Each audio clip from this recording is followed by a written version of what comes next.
What's up, everybody? Welcome to Move the Six, presented by Castro Edge. Daniel Jeremiah, joined by my partner, Bucky Brooks. And Bucky, we are officially in draft season. No combine this year, but the pro days are underway, and we have a lot to get to on today's show. Yeah, we have a lot to get to because it's the first official week of pro days. We're seeing guys run, get some measurables, and it's important because without a combine and limited access to the players, these measurements and metrics really matter. No doubt. We're going to have the Clemson Pro Day, some updated information on that, our evaluation of some of their top players coming up here in just a second. But do want you to stick around for later on in the show, because what we've been doing with Pro on Prospect, where we take somebody that's at the professional level, a player that's been compared to a current draft prospect, and we get a chance to have him evaluate the college player. So we're going to do that with J.K. Dobbins. We won't tell you what running back he's going to be evaluating. We're also going to take the Jets into our Move the Six body shop and see if we can't try and fix them with some ideas with free agency as well as the draft. So be on the lookout for that a little bit later on in the show. But let's kick things off here first. Big pro day. And that takes place at Clemson, Buck, where we have some real interesting players, really highlighted, I would say, by Travis Etienne, who's, in my opinion, he's a top running back. I believe you have him as the number 2 running back in this draft class, but a pretty special football player. Yeah, he's a very special football player. And look, he didn't disappoint. He comes in weighing 215 pounds, runs reported times in the 4.40 range. You get a chance to see him run around and catch the ball, make some great catches, displaying his hands. And so it really comes down to now, when you check off the boxes for him, where's a great fit for him? Because he certainly is an every down running back. He's one of those new school running backs that can play in any system. It's really just a matter of when will he hear his name and when will the tag come off the board.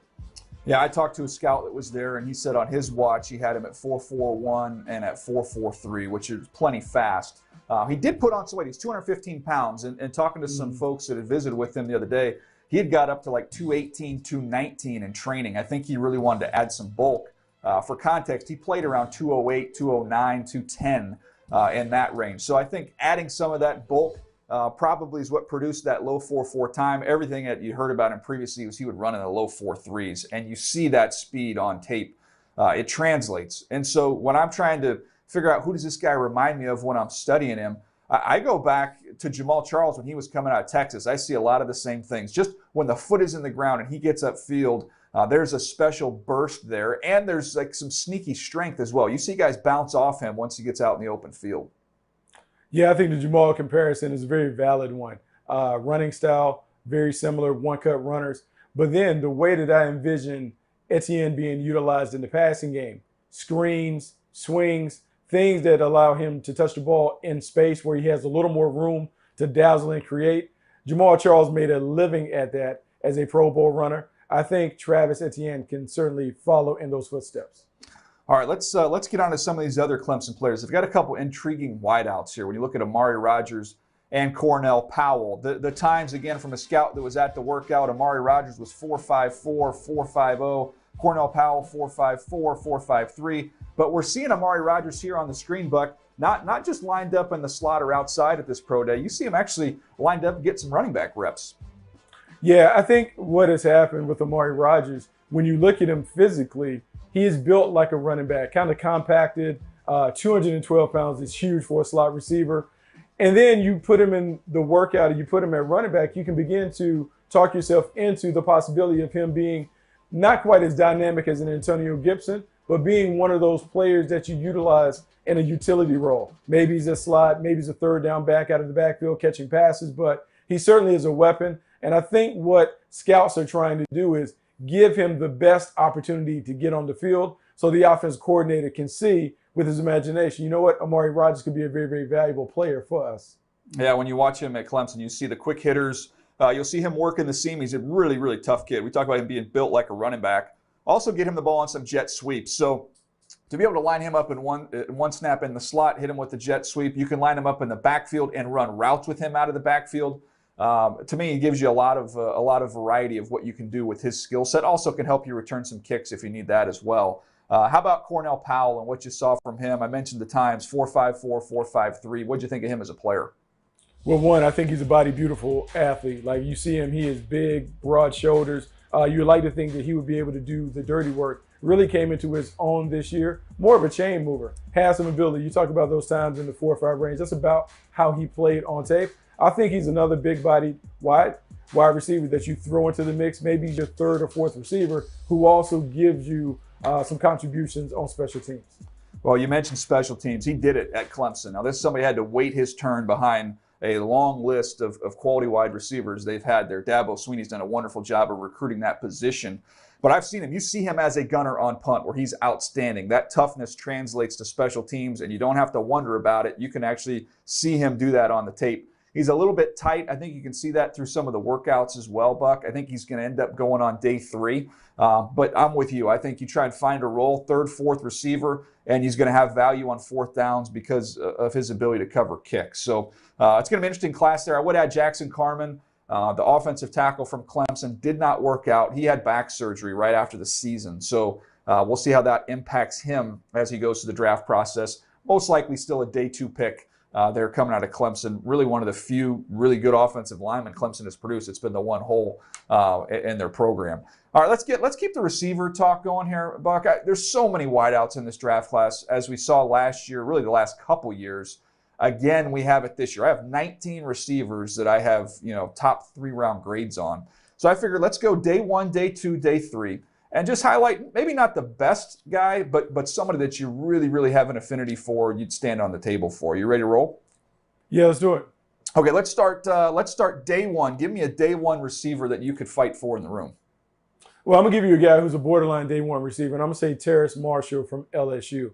And the reason why Terrace Marshall, to me, is intriguing, this year he had to step in and really occupy the lead role. Jamar Chase isn't there. Obviously, Justin Jefferson had moved on to the National Football League. And he responds with a nice year, over 700 receiving yards, has 10 touchdowns, has 23 touchdowns in his career. So when you think about guys who can put the ball in the paint, who can make plays down in the red zone, Terrace Marshall is one of those guys to be in consideration.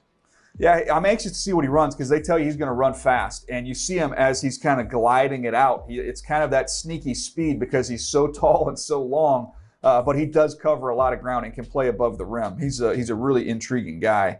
I'm going to go to a guy I have as the number 2 wide receiver in the class. That's Jalen Waddle from Alabama. I think, Buck, if he had played the whole season, right, he has the 4 games and has an ankle injury, ended up coming back in the championship game, was hobbled, wasn't really the same guy. Well, this is the most explosive, the most dynamic receiver in college football. I mean, big-time speed. The GPS numbers, when you talk to teams, he was at the top of the list in terms of the top speed he was able to hit. And I don't think you really have to sacrifice the route running. I thought you saw some more polish with him this year. The hands are good, not great, but he can do a lot of damage just touching the ball 3 or 4 times in a football game. Yeah, I mean, he has 0 to 60 acceleration that really stands out on tape. His ability to make things happen in the open field is exactly what you look for. It's one of the reasons why I believe he is the most electrifying playmaker in the draft at that position. Yeah, Alabama's had a lot of great receivers over the last couple years. I think he's right at the top of the list. Also, the return value as well, we should add. Okay, let's get to day 2. Rounds 2 and 3, Buck, who do you like? Man, I got a crush on Ole Miss's Elijah Moore. Elijah Moore might be the best inside receiver that we've seen. Part of it is due to his patience, his crafty route running ability, and he has the ability to create yards after catch. Does a great job of making things happen. And when Lane Kiffin had the opportunity to feature him, man, he got him the ball everywhere on the field. I think this is a terrific playmaker. I think a creative offensive coordinator could have fun diagramming plays for Elijah Moore. Yeah, a little bit undersized, but I'm with you. If you didn't say him, I would have, because I would stand on the table for him. He tore up everybody in the SEC. I love the toughness that he brings, lining him up in the backfield, do a lot of different things with him, as you see him catch a long one there against Alabama. I'm going to go to Louisville, and I'm going to go to, speaking of small receivers, I'm going to go even smaller. That's Tutu Atwell, who I think probably the sweet spot would be the 3rd round, most likely for him. We'll see what he weighs. I mean, there's some reports he might, right at 160 pounds. But this dude is lightning in a bottle, and he can really run routes and separate as well. He's got toughness. You look at Hollywood Brown, I think that's probably a good comp for him, as somebody that has that juice to get over the top. And talking with Scott Satterfield, their head coach on the Movie Sticks podcast, he said he's more refined and more polished than T.Y. Hilton, who he coached at FIU coming out. So that's pretty good company to keep. Yeah, that's really good company to keep. And we've seen some of these smaller receivers really explode. You talk about Marquise Brown. I'll talk about John Brown, who was most recently with the Buffalo Bills. They're guys that can make plays, and so you certainly want to have someone who has some juice in the wide receiver corps. All right, let's get one day 3 here. Who do you like? K. Johnson. K. Johnson from South Dakota State is someone who is really intriguing. Didn't play this year, but when you saw him down at the Senior Bowl, you like the route running ability. When you go back and study, they say very productive playmaker, natural hands, has some return ability. When you're on day 3 and you're looking for someone who can come in and maybe join the wide receiver corps, you're like someone with return skills, someone who can help you maybe as a slot or a fourth receiver. K. Johnson has all of those abilities. It gave me a little bit of a Jamison Crowder vibe when I watched him. I like him as a day 3 option. I'm going to go to Western Michigan and go Dwayne Eskridge. You talk about big-time speed. It shows up on tape. The separation he's able to generate vertical down the field. You see him here doing it against Michigan Wolverines. Also, Buck, a former corner who is a phenomenal special teams player. I'm talking huge hits as a gunner covering punts. So he's going to have a chance to help you once he gets to special teams, get to 4th down. He's going to have an impact. That's what you're looking for there on day 3. So we've laid it out here. These are just 6 wide receivers we like. Day 1, day 2, day 3. Trust me, there are plenty more studs in this wide receiver class. You're going to see values up and down the draft board here. If you're a team and you need to get better at the wide receiver position, trust me, you're going to love this draft class. That was just a little taste of what's to come once we get to draft day. Still to come on Move the Sticks, Ravens running back J.K. Dobbins reveals which current running back prospect plays with a similar style. Here's Dobbins weaving his way through, and now Dobbins a foot race. Dobbins showing the wheels, and he's in for the touchdown. Despite finishing with a 2-14 record last season, there's hope for the Jets. On 1st down, looking to throw. Taking a deep shot for Devontae Parker. Marcus May all over him, and May breaks it up. The ball never touched the ground. And now they're saying he was down, but it is an interception. Coming up, we take Gang Green into the Move the Sticks body shop for a complete inspection. It just felt good to do it in the snow. I just want to lay there, like some snow angels or something. Right after this break, defensive tackle prospect Levi Onwuzurik recalls his favorite moments from college and explain how he's prepping for the draft.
Now it's time for Be Prepared, presented by Castrol Edge. And let's take a look at Bucky's top 5 defensive tackles in the upcoming NFL draft. See, Jay Tufele, he opted out from USC. Very, very athletic defensive tackle for the Trojans. The 3-time state wrestling champ Oso Digizuli across town at UCLA. Davion Nixon and Christian Barmore, very athletic. But at the very top of that list is Levi Onwuzurik, the very talented defensive tackle from the University of Washington. And Bucky had a chance to catch up with the top player on his defensive tackle board.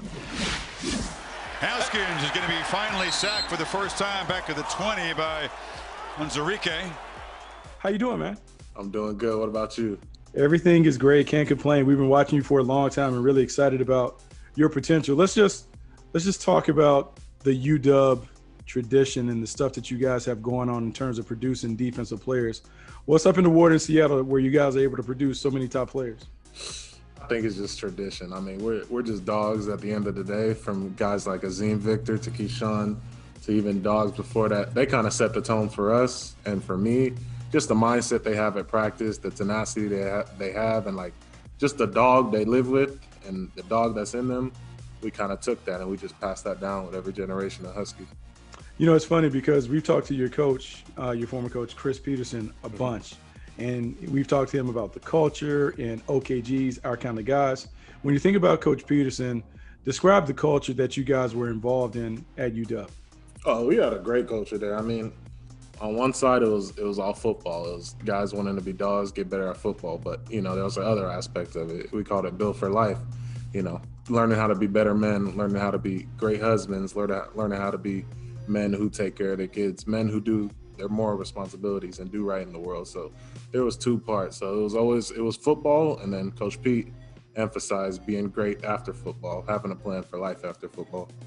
Yeah, he's one of the great leaders that I've been around. And, you know, his retirement was a bit of a surprise, but you were also there with Jimmy Lake, and Jimmy Lake was the D coordinator. He's now been the head coach.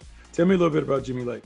Yeah, Jimmy Lake, we love Jimmy Lake. He's just energy. Dude got energy, smart as hell. That's what we know. I mean, he's a real leader. I love Coach Lake from the jump, from when he was our DC, when he was just our DB coach, and then to when he's our head coach. So I always like Jimmy Lake. You know, so you had a tough choice to make this season in terms of the pandemic, COVID-19. You elected to opt out. How do you get better at playing football without playing in the fall? You watch a lot of film and you do a lot of stuff on there. You know, you go get your bags and you do bag work. You go you have maybe a coach come out and you work with him. So it's film and just getting that work in on air, trying to keep your body in doing football movements. You know, so you got a chance to put the pads back on for a little bit at the Senior Bowl. You got a chance to get in one-on-ones and team and that stuff. What was that like? How did you feel shaking the rust off being back on the field? Felt good. I felt explosive. I felt like I was where I was supposed to be. So it felt real good. You know, it's funny. It's funny going back and before you practice on Tuesday, I was watching the tape and being able to watch you move is, you know, the thing that everyone covets in the National Football League is that interior defensive tackle that can rush the passer. When you think about your game, what are the strengths of your game? Yeah, I think the strength is my get off, my hands, and my pass rush. I think that's the three main aspects that I like to focus on and three main aspects I do good in. You know, and thinking about that, who are some of the guys that you pattern your game after that you look at on Sundays that you're like, man, I think I can add a little piece of their game to mine? Yeah, I generally watch like Gerald McCoy or Chris Jones. And what a play by this Carolina defense. Gerald McCoy. And they get to him for the safety, Chris Jones. Then if I want to put some sweet into my toolbox, I watch Aaron Donald and work on stuff like that. I mean, that's not bad. The Chris Jones thing is fascinating to me because what is it about Chris Jones that you really like, or what is it that you're studying when you watch him? Yeah, for him, I just love his hand placements. I love how he does his pass rush, and you know, it kind of starts off with his hands and his shock. For Gerald McCoy, I think it's more of his get off and how that helps him in his pass rush. So I kind of go back and forth on those guys. Okay, so we can go all the way back to high school. Coming from the Dallas area, you played at Allen High School with Kyler Murray. You guys won 57 games in a row and 3 state titles. What is that like? Like when you play for a winner like that, what kind of things do you learn when you win like that all the time? When you win like that, I mean, you really learn how to win. We didn't just win because we won. We operated like a college. Allen High School, like Football practice wasn't a joke. We went out there, we did our drills. Everything was tempoed. We jogged everywhere. I mean, we were busting ass everywhere. So it's like the real deals. That's why the high school to college transition wasn't too big. Like the Allen coaches did a good job operating it like it was college. So we weren't surprised by the wins at all. We expected them. We worked for them. You know, it's funny because having spent time in Texas, having worked with high school athletes in Texas, there's some people that believe that Kyler Murray might have been the best high school player that ever played in the state of Texas. Having been his teammate, what was he like as a high school player? He was real cool, real chill dude. Like to himself, but real open to talk to everybody. Real cool guy. I mean, we love Kyler. A lot of confidence, a lot of swag to him. So cool guy for sure. Well, I can't imagine because I see him on NFL games on Sunday running around, and he's running past everybody. So in like a high school game, what does that look like? What is the speed like on the high school level? Oh, I don't think dudes could touch him. Like we would watch him play against people, and he's just burning everybody.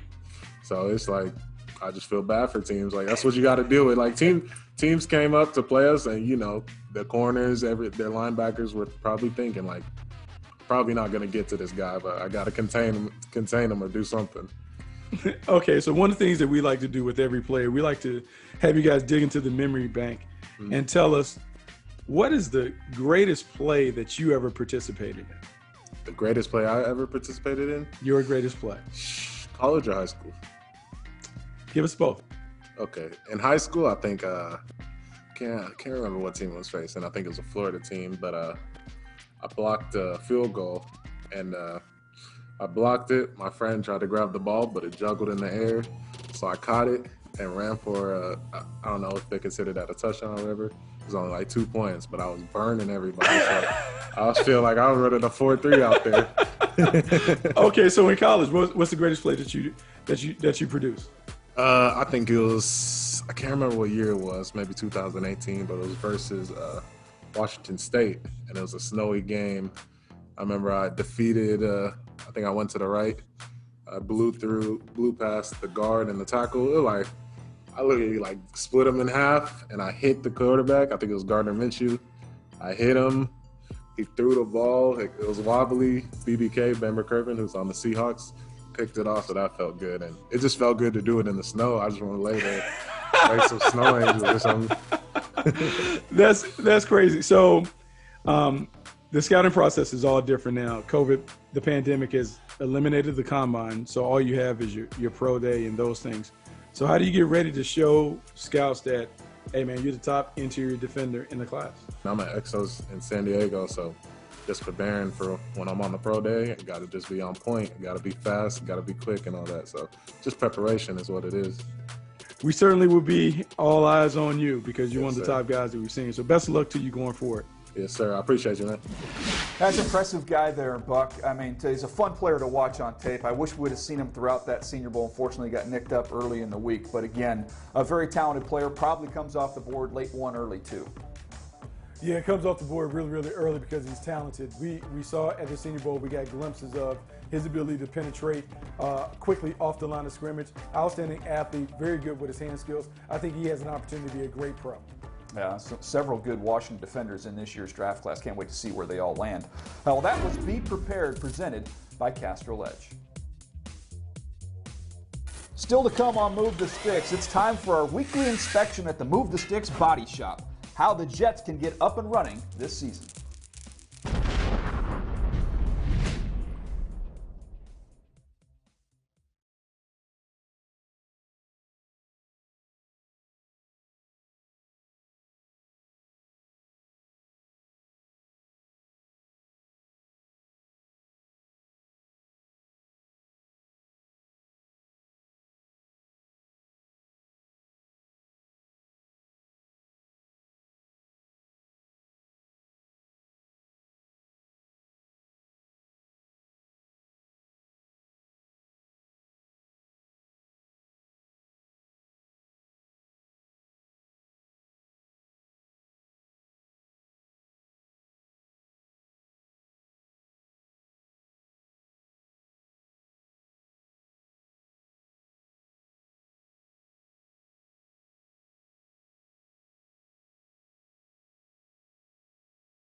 What's up, everybody? Welcome back to Move to Sticks, presented by Castrol Edge, and welcome back into the body shop. Last week, we took the Jacksonville Jaguars into the body shop, and we tried to get that car fixed, Buck. We still have some work to do there. Another car that needs a lot of work is the car that is the New York Jets, Buck. So what do you say we take the Jets inside the body shop today and start with the little tinkering they've already done? They announced they put the franchise tag on Marcus May, their safety. Hey, Marcus May played like a monster for them last year. Stepped in for Jamal Adams, took over the leadership responsibilities, but also the playmaking responsibility. To bring him back on the franchise tag, it gives you a playmaker and a leader in the back end. They needed to retain his services. Did a good job of them by keeping him. Yeah, a good football player. They can't afford to be losing many of those. This is a huge offseason for the Jets, and let's jump into it here. Let's start off here with our next-gen stats powered by Amazon Web Services. I think, look, the elephant in the room, you've got to figure out the quarterback position. That's the decision they have. When you look at Sam Darnold last year, and you see the numbers here on the bottom of the screen, Buck, look, he was the lowest rated passer in the National Football League. He also had some struggles even when he was kept clean inside the pocket. So it's a tough decision for them. Do you try and incorporate Sam with the new coaching staff and think he can be a fit there, or do you try and make a move here? So a big decision to be made here with the number 2 pick. Yeah, big decision to be made, but DJ, it's less about Sam Darnold and more about the blueprint to go to the Super Bowl. 8 quarterbacks in the last 10 Super Bowls have been on original rookie contracts. I think you have to make the move and go in the draft, see if you can find your franchise guy. Yeah, we talked about the draft being the engine here. So that's the first thing we're going to do here in the body shop is fix the engine. You mentioned the money. Let me lay that out for you. Sam Darnold is going to make around 4.8 this year. So let's round that up to 5. He would get $20 million the following year on a 5th-year option, around $30 million if you wanted to franchise him after that. So that's 3 years, $18.3 million. The guy you're looking at right here, Zach Wilson, who we have them taking over 4 years before he gets to his 5th-year option, talking about 8.7 average per year. So you take Zach Wilson, you free up $10 million, and you can go do some other shopping as well. But this guy fits beautifully into this offense. He absolutely does fit into this offense. And this offense is one that makes the game very easy for the quarterback. Zach Wilson not only is a talented thrower, but he's athletic enough to threaten you on the perimeter. When you think about the play passes, the stretch bootleg action that are really key components to this offense, I would expect Zach Wilson to succeed in this offense if given the opportunity. Yeah, we make some wild plays. And this is where let's start having some fun here. Let's go ideal offseason, because I think there's a chance when you look at teams picking 8, 9, and 12, you look at Carolina, you look at Denver, you look at San Francisco. I think all 3 of those teams could be in on Sam Darnold. So if you're the Jets, you try and auction off Sam Darnold at this point in time, you're not going to get one of those picks in the first round straight up for Sam Darnold. That's not happening. But I do think it's reasonable. You could take your pick at the top of the 2nd round, package it with Sam Darnold, and potentially get up to 12, 9, or maybe even 8. So let's shoot for it here. Let's make that trade. Sam Darnold, pick 34, and that goes to the Carolina Panthers. To the Denver Broncos for pick number 9. Now the Jets are sitting pretty, Buck. They've got 2 top 10 picks, and now they can address the offensive line. Yeah, the way you want to address the offensive line is you want to put a right tackle opposite of Mekhi Becton. So what about Rashawn Slater from Northwestern? He's a guy that can play anywhere on this offensive line, but he could be a premier right tackle. You put him opposite Mekhi Becton, you have the edges protected, but you also have the ability to push people off the ball. You want to be able to run the football. You now have a fortress in front of your quarterback. You've really made a lot of improvements by simply making a good pick to get one of the best, if not the best, edge block in the draft. I wouldn't hate it if they lined him up right next to Mekhi Becton either at left guard, Buck, and you could be a left-handed run team there with those 2 guys playing next to each other. It'd be a lot of fun. They still have pick number 23. That's the one they got from the Seattle Seahawks. This is a team, Buck, that has needs all over the defense, edge rusher, and at the corner position. Yeah, look, they need a big-time corner to play in the division where they're playing in, where you're beginning to see quarterback play pop up. Josh Allen, you would like to think that Tua Tagovailoa may emerge in year 2. So let's get somebody that can do it. J.C. Horn from South Carolina would be a nice pick. Dynamic athlete, playmaker, tough, physical, does a great job of getting his hands on the ball. He could come in, and you would like to think day 1, he steps into the lineup and adds some sauce and sizzle to this defense. Yeah, look, we'll see if he can get there to pick 23. Again, this is our optimistic view of fixing the vehicle that is the New York Jets. Let's get to some add-ons here. We talk about fixing the engine with the draft. The add-ons come via free agency. This team has a lot of money to spend. They kind of took their medicine last year to free themselves up this year. And we look out at some of the positions of need. We still need an edge rusher. We still need to complement this receiving core. They got some good pieces there, but need some more as well. What do you think here in free agency? Well, I think we have to go both ways. I think offensively, it's about making sure that you have one of those playmakers, because the staff coming over from San Francisco, they understand the value of a wingback. How about Curtis Samuel coming over from the Carolina Panthers? Terrific playmaker, had over 1,000 scrimmage yards. You can use him a variety of different ways, much like the Niners were able to use Deebo Samuel and Brandon Ayuk. Curtis Samuel is certainly in that area. And then you've talked about an edge rusher, maybe Bud Dupree. Bud Dupree, even though he's coming off that ACL, he gives you a dynamic athlete off the edge. He's coming to his own as a pass rusher over the last couple of years. Helps the Jets because they have to find somebody who can get after the pass. Yeah, they've got to address that pass rusher. Whether they do that with their draft picks or in free agency, that has to be accomplished in this offseason. The next thing we want to do, Buck, we want to upgrade something here. And I think maybe we can even do it with the guy you just talked about there in Curtis Samuel. We've got to upgrade the run game. And when you look back at this next-gen stat from last year, Frank Gore, when you look at the yards over expected, so the yards you're expected to get, how much more do you get? He was minus 110 yards, which was the worst in the league last year. So look, he is a Hall of Famer. He's had a great career. They need some youth. They need some fresh legs back there. And I'm not so sure Curtis Samuel, you couldn't throw him back there and he'd get you 1,000 yards back there as a running back. Yeah, he absolutely would be able to contribute, to be able to add to the run game. But how about looking at what they already have in La'Mical Pirine?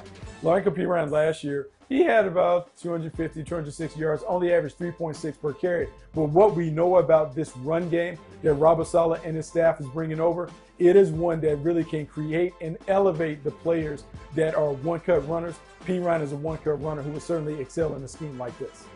Yeah, I liked what I saw last year. Let's give him some more opportunities. I like that. All right, let's boost something up. We look at what we already have. We want to boost it up. You talked about Pirine. Man, I look at Quinnen Williams and the way he came on at the end of the year last year, and then I look at Robert Saleh and that scheme coming over where they are going to let these dudes attack and get upfield. Man, I think you're going to see a huge breakout year here from Quinnen Williams, coming off a solid year last year. Yeah, I mean, I think last year was more of a breakout year. We saw the light really come on the last half of the season, made a ton of plays, made impact plays at the line of scrimmage. Well, now you put him in a scheme that is really tailored to his talents, meaning he can just play. He can come up the field, play aggressively, utilize his hands, his combination of athleticism and power to play on the other side of the line of scrimmage. The Jets need him to be the premier player on that front line. This scheme could help him kind of meet those goals and expectations. Yeah, you saw the numbers there at the bottom of the screen. The pressure rate was not great here for the Jets, but man, Quinnen Williams was outstanding. 7 sacks last year. I think he gets in the double digits this year. Could have made a strong case for the Pro Bowl last year. I think he gets one this year. He's a phenomenal talent, and I think you're going to see a big year from Quinnen Williams in this scheme. All right, well, that was Next Gen Stats powered by Amazon Web Services. There's plenty more Move the Six to come. It's time for Pro on Prospect, where J.K. Dobbins breaks down a fellow Buckeyes running back entering the NFL draft. He's going to run the ball real hard. He's going to get the extra yards, you know what I'm saying? And, you know, I like his game a lot, man. I do think he's going to be good at the next level as well.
over center. Pitch to Eddie George.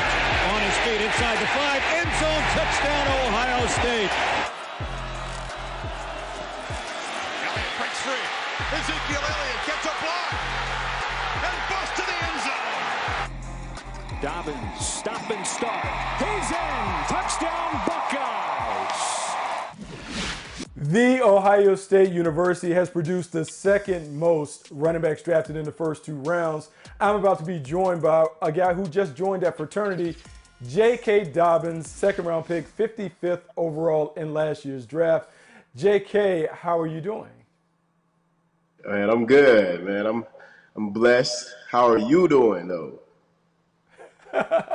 I'm doing well. So one of the first things that I have to get to, because you guys are so terrific, I want to start out our Pro to Prospect series by having you take a look at one of your fellow Buckeyes, Trey Sermon, on some of the similar traits that you guys share.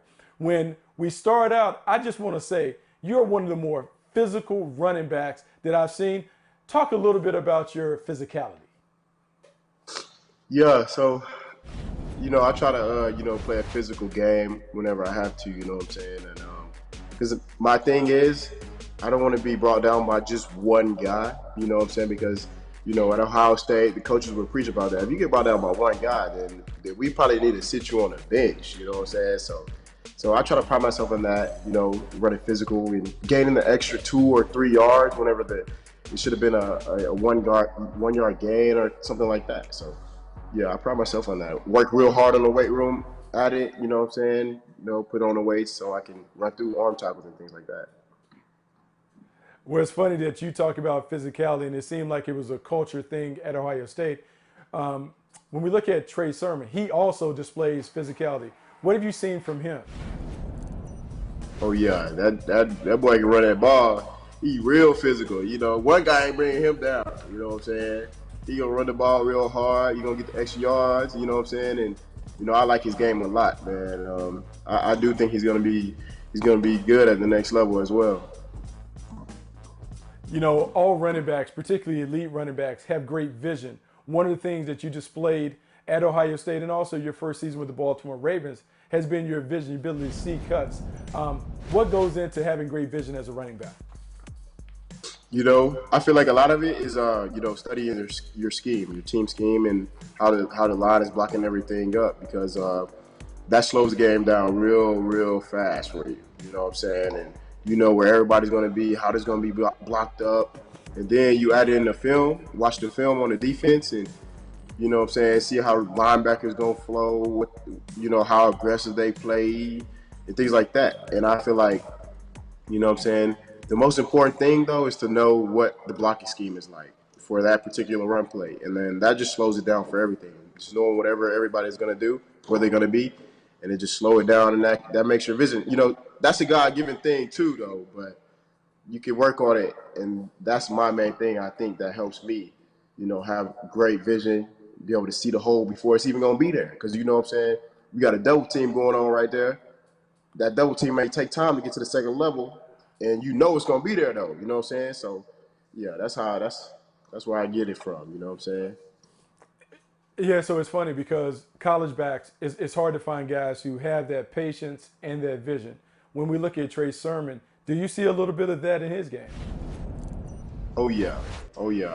I feel like Trey Sermon is a very mature runner. You know what I'm saying? He waits for his blocks. He's patient. And, he going to hit that hole. He going to hit it hard. You know what I'm saying? He going to hit it with tenacity. He gonna be physical coming through that hole. Ain't no arm tackles with that guy.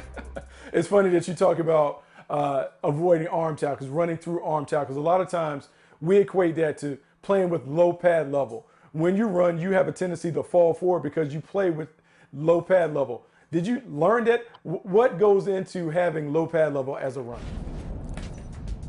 Yeah, so having low pad level is just, you always want to have that leverage, you know what I'm saying? And I never want to be stood up by a guy and put back, you know what I'm saying? Because I feel like that's embarrassing.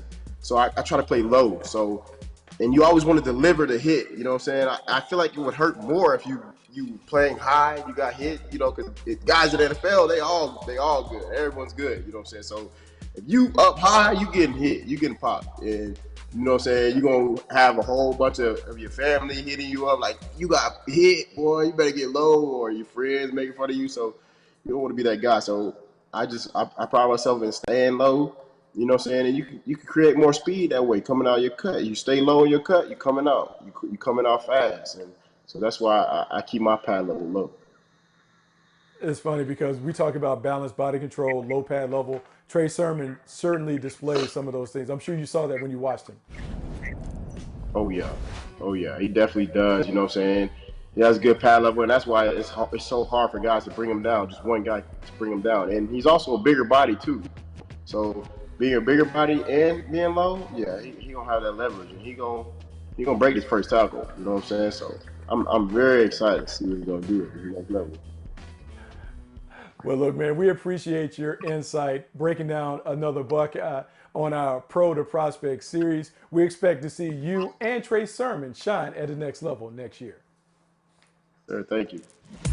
Coming up next on Move the Sticks, we discuss the best fits for quarterback Trey Lance and where the North Dakota State signal caller might land on draft night. 5 on the play clock, takes a snap, looking right, pumps, gets away from a defender. Now Lance on the run, to the 10, to the 5, he's in there, touchdown, Trey Lance!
And your evaluations and everything, and just kind of looking at what you and Dan and Ray and everybody want to build there. This draft, are you necessarily out of the quarterback market? Oh, no, I would no, absolutely not. I don't think when you're picking this high that you can be out on any position. But obviously, quarterback is such an important position. And, I just think it's good drafting business always to be very, very thorough on that quarterback class, regardless of what your situation is. Always when I was with the Rams, always said that, always regardless of what you had at quarterback, and then even especially now, it's the same approach. And, it is a good crop coming out this year, but, it's definitely not a position that will be ignored by us by any means. Yeah, great stuff there from the Huddle and Flow podcast. I think Brad Holmes might be paying attention to what's going on in Fargo, North Dakota tomorrow. That's Trey Lance and his pro day, one of the top quarterbacks in the upcoming draft class. We'll have that coverage for you at noon Eastern right here on NFL Network. And Buck, I did find it somewhat interesting. He talked about the fact that when he was with the Rams, he was still doing homework on draftable quarterbacks, as he's going to do with the Lions. And I'm sitting here going, wait a second, Jared Goff was with him with the Rams. Jared Goff's with him with the Lions. They're still out there checking out quarterbacks. So I wouldn't rule them out when it comes to the QBs. But when it comes to Trey Lance, what are you looking to see here at this pro day tomorrow? Yeah, I'm all in on Trey Lance. I think Trey Lance is an outstanding dual threat playmaker. I love the athleticism. I love all the things that he brings to the table from an intangible quality standpoint. What I want to see is the accuracy improve. He has had some moments where he's not been able to necessarily put the ball in the strike zone, sometimes on tape. So what I want to do is I want to watch him during the workout to see if he can hit those runaway throws, see if he can hit the target throws, see if he can hit the throws that are intermediate and layered. I just want to see where he is when it comes to his ability to really spin it, because I love all the other stuff, the athleticism and the high football IQ. I just want to make sure that he can throw it at an efficient level when it comes to being able to work all areas of the field. Yeah, he's not going to run a 40, doesn't need to. You can see his speed is real on tape. And then, the size, the physicality, the toughness. You mentioned the intangibles. I'm very comfortable in all those places. Arm strength, I think it's exceptional. But to me, some of the touch throws is what I want to see. And really kind of out in the perimeter and down the field. He has some misses, and we talk about, it's a field, but we always talk about, hey, you got to keep the ball in the court. Give the guys a chance here. There's too many balls that sprayed outside. So I'm all in on him as well. I think he's worthy of going in the top 10, but I want to see a little more consistency with some of those touch throws on the perimeter down the field. Yeah, DJ, it's funny because you talk about him being worthy of the top 10. He's worthy of the top 10 just as a specimen, an athlete, a talent, because he has top 10 talent. Now it's about trying to assess where his skills are and how long it will take you to be able to get those skills up to a high level. But I think Trey Lance is a winning quarterback, a quarterback who has the potential to be an all-star quarterback in the right system. Yeah, unique case here, really. The one full year as a starter, had that awkward just one-game season this year where he was a little bit uneven. So this will be his closing statement here in front of, I assume, will be all 32 NFL teams in attendance. Well, Buck, I lobbed it out on Twitter. Hashtag AskMTS. We want to answer some draft questions here at the end of the show. We've got some good ones here. Let's start with the first one here, which is, which teams are the best fits for quarterback Trey Lance? That makes sense there. Christopher Matz wants to know. What do you think? I think the San Francisco 49ers would be a perfect fit. When I was doing my notes and doing the evaluation on him, I wrote down Jimmy G because he reminds me a lot of Jimmy Garoppolo in terms of his ability to play under center, shotgun, do some things. And I feel like the Kyle Shanahan system would really max out what he could be at the next level. I would love to see that link up, Trey Lance going to the San Francisco 49ers. Yeah, I like that one. I think that's kind of his floor, as long as the Niners don't do anything else in the quarterback market with the veteran. I think that would be as far as we could see Trey Lance fall in this draft. All right, let's get to the next one here from Tom O'Malley. Nagy and Pace must win next year. What would you do given their current position to attack the quarterback spot for the Bears? Buck, they're kind of in no man's land in the draft. I mean, in my opinion, this kind of leads to the Bears being more in the veteran market. How about you? Yeah, I think with a one-year deal, you need a veteran. You need someone who can come right away, pick up the playbook, and play at a high level. You would like to think that you already had that guy there in Nick Foles. That was part of why you went and got him. But I think you got to go back fishing in that free agent market, because I think that's the only way that Nagy and Ryan Pace can get it done this year with their current setup. All right, last one. This is a good buddy here, Hunter Mahan, the golfer. He's a stud. He loves his football, though, too. No combine. Do you see a shift in philosophy or trends for teams picking players this year? Hunter, I've been using the analogy of a baseball draft. We've got, the college kids in the baseball draft, maybe a little bit lower ceiling, higher floor. Then you got the high school kids, high ceiling, low floor. To me, the risk is going to be up to the individual teams here, Buck. Yeah, I think it depends on how your program is set up. If you have a developmental program, then you may take more risk when it comes to the guys with the higher ceiling who need a little more development. If you're a team that's in win now mode, it is based off those who are playing well and are ready to come in and plug and play. Yeah, no, good question there from Hunter. I hope you guys have enjoyed the show with us today. It's been a blast. We encourage you to check out the NFL.com/podcast. You can find the Move the Sticks podcast right there. That's going to do it for us. We appreciate you hanging. We'll catch you next time right here on Move the Sticks, presented by Castrol Edge.